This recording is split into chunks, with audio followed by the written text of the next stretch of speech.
한 줄기 물빛이 대서양의 고요한 물 위로 어둠을 가릅니다. 타이타닉호는 파도를 헤치며 앞으로 나아가고 있고 승객들은 잠들어 있었을 때 갑자기 무시무시한 흰색 모양이 불빛에 잡힙니다. 그 운명적인 빙산이 전설적인 배의 측면을 산산조각내기 직전이에요. 1912년 4월 14일 꽤 특이한 타원형의 거대한 빙산 사진이 찍히기 불과 이틀 전입니다. 이 빙산은 10만 년 전에 내린 눈으로 인해 형성되었을 가능성이 가장 높은 것으로 밝혀졌어요. 연구원들은 빙산의 기원을 알아내기 위해 컴퓨터 모델링을 사용했습니다. 1912년의 데이터를 사용해서 바람과 해류에 대한 새로운 정보를 추가했어요.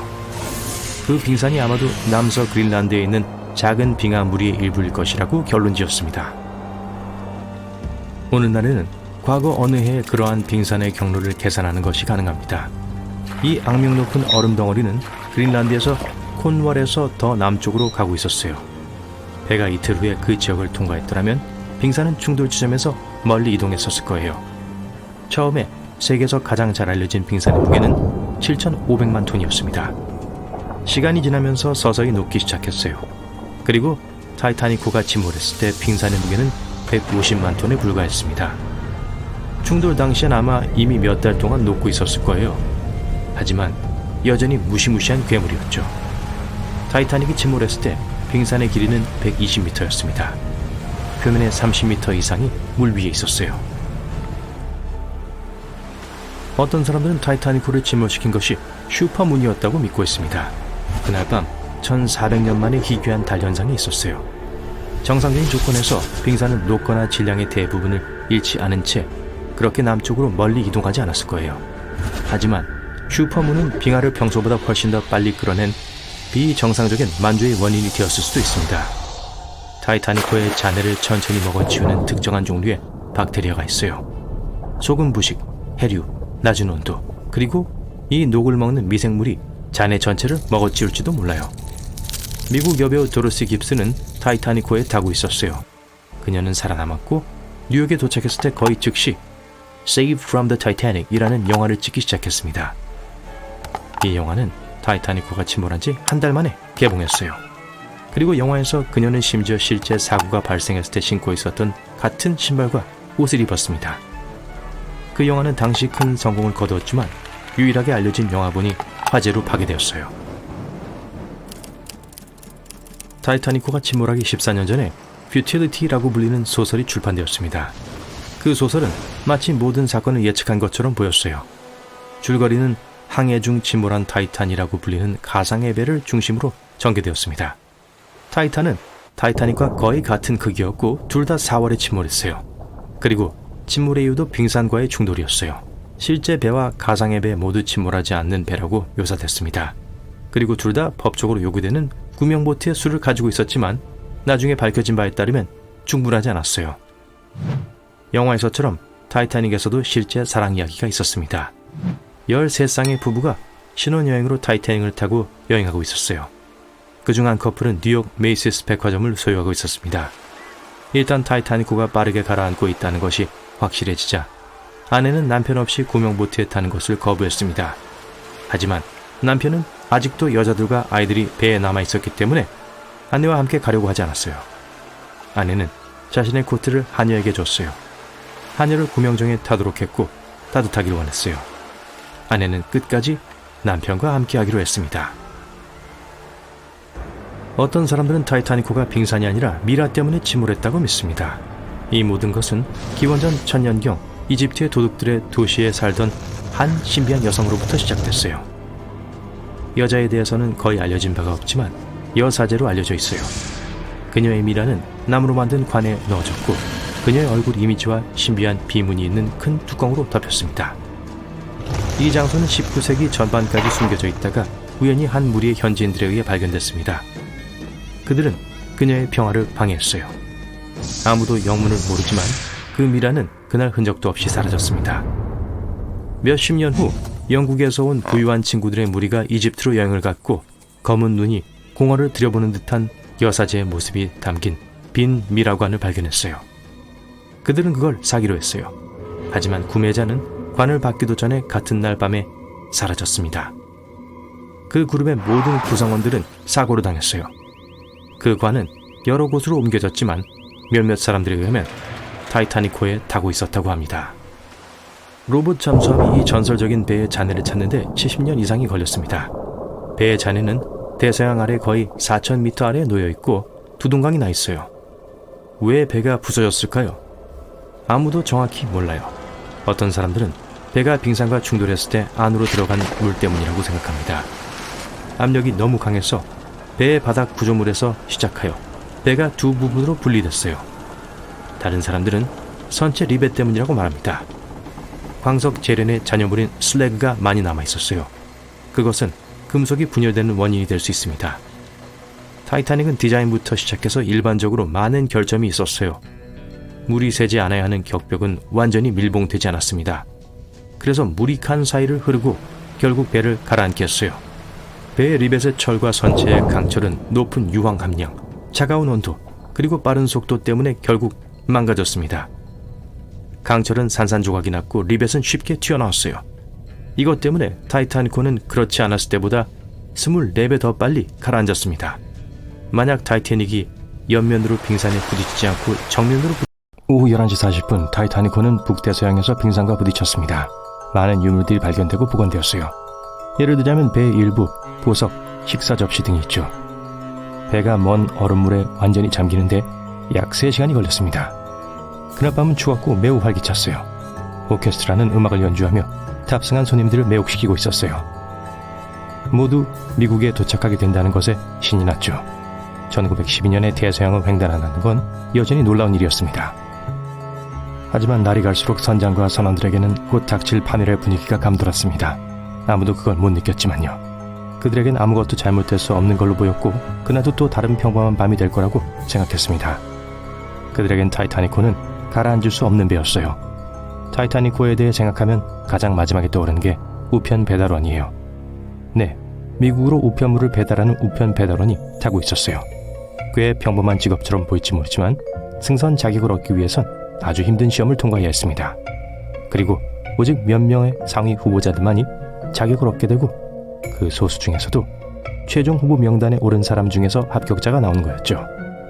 미국인 존 스타마치는 타이타닉호에서 일하면서 1년에 120만 원에서 180만 원 정도를 벌었습니다. 1912년에 이 정도면 꽤 큰 돈이었죠.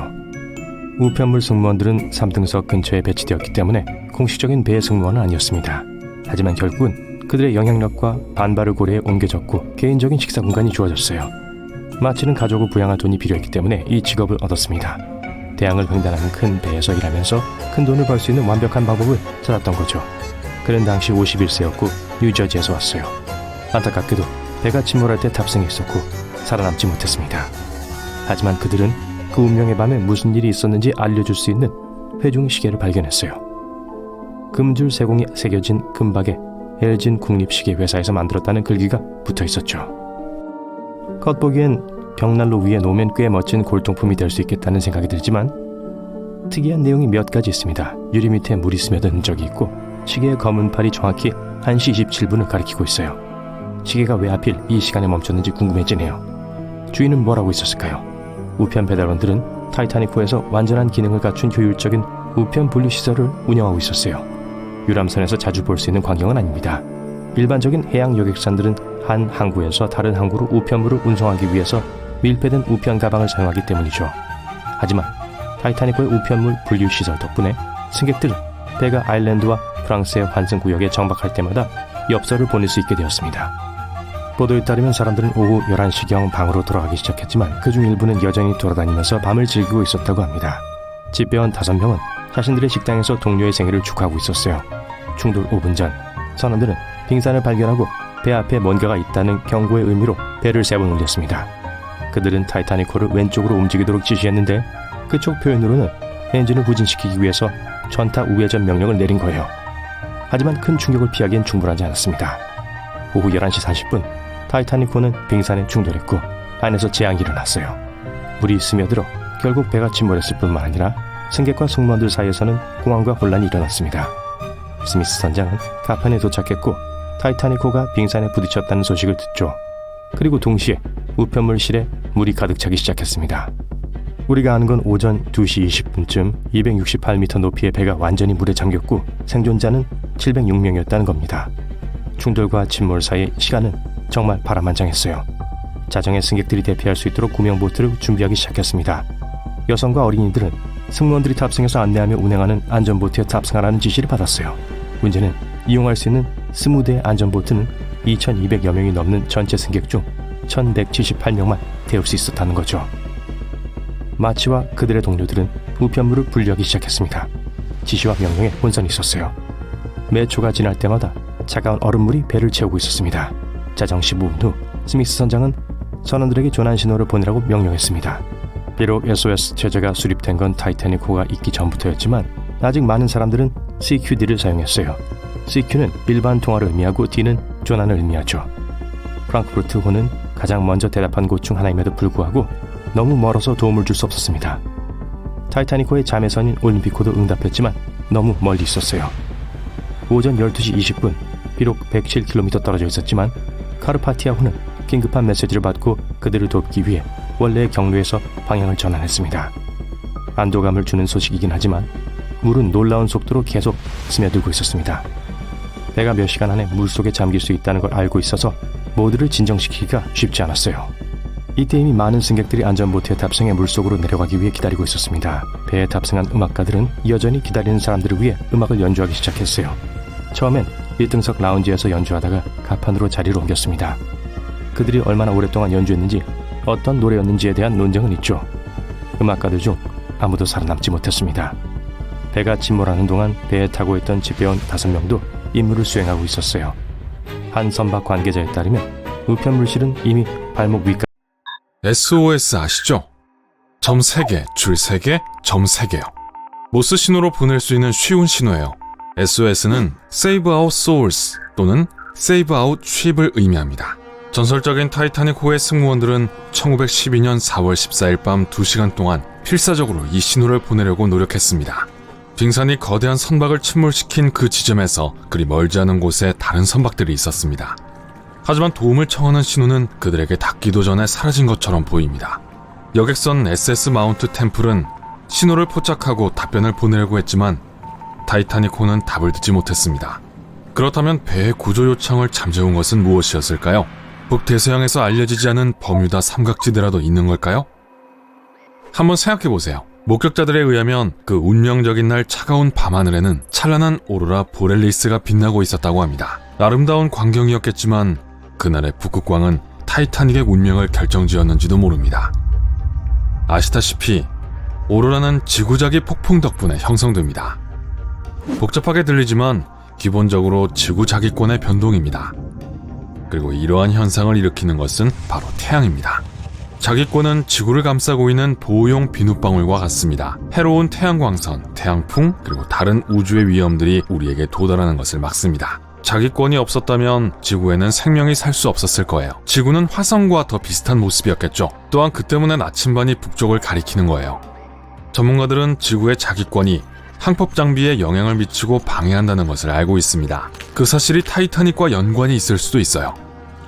최근 밀라 진코바라고 하는 기상연구원이 지구자기 폭풍을 일으킨 태양 플레어가 타이타닉의 때 아닌 종말에 중요한 역할을 했을 수 있다는 이론을 제안했습니다. 태양 플레어는 지구에 항상 영향을 끼칩니다. 어떤 사람들은 특히 그로 인한 자기 폭풍에 민감합니다. 이 불운한 사람들은 약함, 피로, 두통, 그리고 심지어 기분 변화까지 느낄 수 있습니다. 평상시에는 양쪽의 압력이 동일합니다. 자기권은 모든 나쁜 것들을 차단해서 우리는 아무 문제가 없습니다. 하지만 가끔 태양에서 폭발이 일어납니다. 폭발은 지구 크기만큼 거대할 수 있어요. 이 플레어는 전자 입자의 파동을 뿜어내고 고속으로 자기권과 충돌합니다. 그러면 우리의 보호 비눗방울이 방어에 들어갑니다. 크기를 줄이고 모양을 바꿔서 그 입자들을 극지방으로 밀어내는 거죠. 그날 밤 타이타닉 위에서 춤추던 그 찬란한 불빛이 등장하는 거죠. 북부에서는 이것을 오로라 보렐리스라고 합니다. 남부에서는 오로라 오스트랄리스 혹은 남극광이라고 해요. 자기권이 태양 입자와 우주 입자를 극지방으로 밀어내면 다른 기체의 분자와 충돌합니다. 그래서 온갖 색깔이 나타나는 거예요. 예를 들어 산소는 거리에 따라 녹색 또는 빨간색일 수 있습니다. 그리고 질소는 파란색이나 보라색입니다. 그날 밤 여러 사람이 목격한 것은 바로 이 현상이었습니다. 구조선 카르파티아호의 2등 항해사를 포함해서요. 그는 타이타닉으로부터 조난 신호를 받기 전에 그 사실을 항해일지에 기록했습니다. 제가 너무 앞서가고 있네요. 오로라는 지자기 폭풍의 가시적인 신호입니다. 자, 이제 항법 장비에 대해 알아볼게요. 위성 및 무선 주파수 장치를 말하는 거예요. 타이타닉 시절에는 아이폰이 없었기 때문에 보통 사람들은 기기가 이상현상을 일으키는 것을 알아차리지 못했습니다. 그러나 항법 장치와 무선 전신이 존재했고 활발하게 사용되었습니다. 중세 시대까지 돌아가 보면 선원들은 그런 날 나침반이 오작동하는 것을 알아차렸습니다. 나침반 바늘이 사방으로 돌았고 그 당시 사람들은 그 이유를 전혀 몰랐습니다. 18세기가 돼서야 프랑스 과학자들이 이런 문제가 있는 날이 태양의 검은 반점이 일어나는 날이라는 것을 알게 되었습니다. 태양 플레어 미스터리가 해결되었습니다. 이제 타이타닉은 그 당시에 가장 진보되고 유명한 무선 장비를 가지고 있었습니다. 3200km 떨어진 거리까지 작동하는지 확인하기 위해 철저히 테스트했어요. 테스트를 통과했어요. 1912년 4월 10일 이 거대한 여객선은 사우스햄튼을 떠나 뉴욕으로 출발했습니다. 바로 다음 날 선원들은 빙산과 빙원이 표류하고 있다는 보고를 받기 시작했습니다. 그들은 좌표를 표시하기 위해 지도에 점을 찍고 안도의 한숨을 내쉬었습니다. 모든 골치 아픈 지역들이 타이타닉의 계획된 경로의 북쪽에 있었거든요. 하지만 2, 3일 후 경고는 점점 더 남쪽 지역으로 이동하면서 이 거대한 배로 가까워졌습니다. 1912년 4월 14일 에드워드 스미스 선장은 빙하를 우회하기 위해서 남쪽으로 항로를 바꾸기로 결정했습니다. 이것은 결국 큰 실수였어요. 바로 자기 폭풍 때문이었죠. 만약 항법 장비가 오작동했다면 1도도 안 되는 작은 차이로 인해 선장의 실수로 배가 빙산 덩어리 쪽으로 향하도록 했을 수도 있어요. 더욱이 무선 통신사들은 다른 배에서 온 경고를 무시했습니다. 아니면 그냥 선장에게 전달하는 것을 잊었습니다. 빙산에 쓸렸어요. 일이 꼬이기 시작한 건 밤 11시 40분이었어요. 이 빙산은 선체 내 최소 5개의 수밀 구획이 물로 채워질 만큼 충분한 손상을 입혔어요. 승무원들은 자신들이 뭘 할 수 있고 뭘 고칠 수 있는지 알아보기 위해 간단한 조사를 시작했어요. 땅에서 멀리 떨어져 차가운 밤에 어둠 속에 홀로 의지할 데도 없었어요. 캐나다 뉴펀들랜드에서 남쪽으로 약 644km 떨어진 북대서양에 있었죠. 그들은 사람들을 안전한 곳으로 어떻게 데려갈 수 있을지 알아내는데 시간이 필요했어요. 실제로 시간이 좀 있었어요. 하지만 충분하진 않았죠. 만약 영화를 봤다면 냉혹한 불행이 일어난 후에 배가 바로 침몰하진 않았다는 걸 알 거예요. 이 모든 과정은 2시간 40분 동안 지속됐어요. 하지만 상황은 좋지 않았어요. 승무원과 승객을 포함해 2200명의 돌봐야 할 사람들이 있었고 배에서 일어나는 일들은 혼란스러웠어요. 수석 디자이너 토마스 앤드루스는 곧 물에 떠 있을 수 없다는 걸 알았어요. 자정이 되었을 때 모든 승무원들은 구명보트를 진수시키기 위한 준비를 하고 있었어요. 그들에겐 단 1178명을 수용시킬 수 있는 20척의 배가 있었어요. 이건 탑승자 중 50%를 약간 웃도는 수였죠. 여성과 아이들을 먼저 안전한 곳으로 데려오란 명령이 있었어요. 선원들은 배를 접고 안내하기 위해 그곳에 있었죠. 그 후 2시간 동안 상황이 점차 악화되기 시작했어요. 승무원들은 승객들을 깨우고 어떤 나쁜 일이 일어났다고 경고하는 임무를 맡았어요. 그들은 가능한 한 빨리 사람들을 구명보트에 앉히길 원했죠. 오전 12시 15분, 일부 승무원들이 조난 신호를 보냈어요. 프랑크푸르트라고 불리는 증기선이 그 메시지를 받고 응답한 첫 배들 중 하나였지만 약 274km 떨어진 곳에 있었어요. 몇몇 다른 배들도 그 메시지를 받고 도움을 제공하려 했지만 안타깝게도 그들 역시 너무 멀리 떨어져 있었어요. 오전 12시 20분, 커나드 라이너 카르파티아호가 타이타닉으로부터 조난 신호를 받고 항로를 바로 바꿨어요. 그때 이 선박은 107km 떨어져 있었어요. 거기까지 가는데 3시간 이상 걸렸을 거예요. 20분 후 승무원들이 첫 번째 구명정을 내리고 있었어요. 65명을 채울 수 있었지만 승객 27명만 태우고 있었어요. 먼저 내려진 구명보트의 상당수는 정원에 훨씬 못 미쳤어요. 승무원들은 닷 기둥이 꽉 찬 구명보트를 견딜 수 없을 거라 생각하면서 걱정했어요. 그리고 처음에 많은 승객들이 그 배를 떠나는 걸 너무 두려워했어요. 그들은 여전히 타이타닉이 가라앉지 않을 거라고 생각했고 한두 시간 후에 일어날 시나리오를 상상하지도 못했던 거예요. 승무원들은 8개의 조난 로켓 중 첫 번째 로켓을 발사하고 있었어요. 실패였어요. 아무도 도와줄 만큼 가까이 있지 않았어요. 오전 1시 20분까지 10개의 구명보트를 내렸어요. 하루 보트엔 28명밖에 없었어요. 10호의 승객 중 한 명은 생후 9주의 밀비나 딘이었어요. 그녀는 후에 2009년까지 살아서 97세의 마지막 생존자가 되었어요. 이미 새벽 2시였어요. 배에 남아있는 유일한 구명보트는 3개의 접이식 보트였어요. 배의 뱃머리가 낮게 가라앉아 수면 아래로 깊이 기울어져 있었어요. 주변에 있던 사람들은 이제 물 위로 선미 프로펠러를 똑똑히 볼 수 있었어요. 승무원들은 장교관사 옥상에서 20명이 넘는 승객들을 태운 접이식 구명보트 D를 내리고 있었어요. 뱃머리가 아래로 내려가자 물이 접이식 배 A를 갑판에서 쓸어 내리고 있었어요. 그 20명의 사람들은 부분적으로 물이 찬 보트에서 고군분투하고 있었어요. 승무원들이 접이식 B를 풀려다가 떨어뜨렸어요. 거기에 올라타기 전에 물이 배를 쓸어 내려버렸죠. 뒤집힌 구명보트에서 30명의 승객들이 여전히 안전할 수 있었어요. 오전 2시 17분에 배의 무선 통신사가 마지막 조난 신호를 보내기로 결정해요. 1분 후 배의 불이 마침내 꺼졌어요.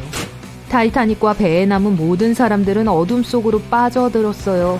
뱃머리는 계속 가라앉았고 선미는 수면 위로 더 높이 솟아올라 중간 부분에 엄청난 부담을 주고 있었어요. 끔찍한 소리가 밤을 가득 채우고 있었어요.